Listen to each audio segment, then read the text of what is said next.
又到了做酸菜的季节了，很多人在家做酸菜，一不小心就发黑发臭，还有人做的既不酸也不脆。今天教大家一个小诀窍，做出来的酸菜颜色金黄，酸脆爽口，越放越香。关键是做法简单，3天就能吃，和东北大缸里腌的一个味儿。首先准备1颗大白菜，去掉老帮和根部，不用清洗，把大白菜对半切开，再切成粗粗的细丝，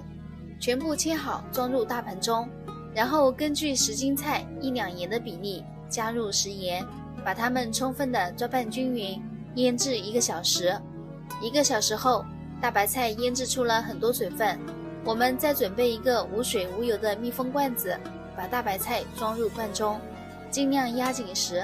剩下腌大白菜的水大家千万别倒了，我们再往里面加入1包泡菜菌发酵粉，乳酸菌发酵，降解压盐更健康，吃得更放心。把它们充分的搅拌化开，然后倒入装菜的瓶子里就可以了。通过乳酸菌泡菜菌粉快速发酵，安全健康，盖紧盖子，密封发酵3到5天就可以吃了。做好的酸菜颜色金黄透亮，又酸又脆，越放越香，用来做酸菜包子、酸菜饺子或者炖肉炒菜，老好吃了。喜欢的朋友赶紧收藏起来，你也试试吧。学会了记得转发给身边的朋友。我是米奇，喜欢您就点赞关注哦，我们下期见。